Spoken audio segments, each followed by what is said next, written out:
تفوق بنتيجة 3 أهداف مقابل هدف في معقل سانتياغو برنابو. فاز برشلونة على ريال مدريد وفي معقل الكامبانو بهدفين مقابل هدف واحد بهدف لويس سواريز نجم الكرة الأوروغوايانية.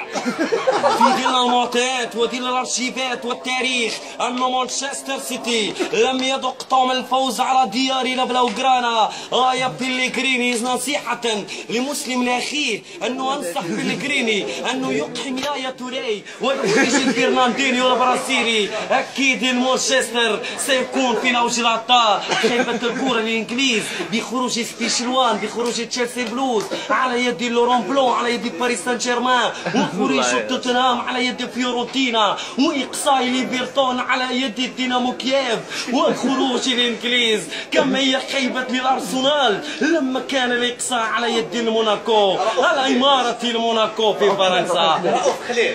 بعقد وبراتي اكيد غياب كبير لابليس ماتويدي وفيراتي بوسط الميدان معاناه كبيره لاكاديميه البرازيليه.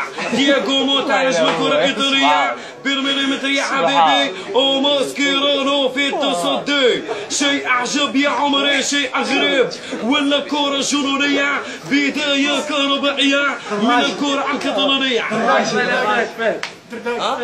وبالتالي أيها السيدات والسادة مباراة كبيرة لأرسنال هنا في معقل الإمارات أمام موناكو أمام الفريق الذي ياما تألق في فرنسا والكل يتذكر تاريخ موناكو نهائي تشامبيونز ليج أمام بورتو وكان الفوز لسبيشال وان أنذاك مع نادي بورتو ب3 أهداف مقابل لا شيء. لدينا هنا كازورلا وصلت إلى الكبير جيرو جيرو الله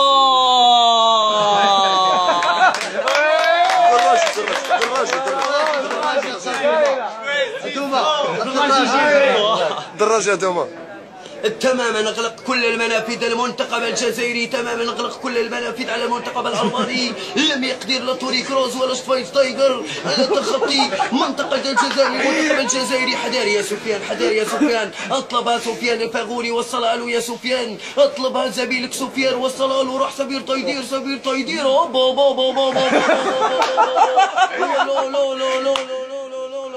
يا لا بالكرة إلى بالمجيد مقرة يا لا من سمير طيدير ويا لا من ياسين إبراهيمي وحسن قود حسن يبدا وقود يورا كلها ولاي النجوم. لو تفعلون مثل ما فعلتم 1982 لو تفعلون مثل ما فعلتموها 1980 لما فعلها رابح ماجر وزملائه باللومي اوبا بابا بابا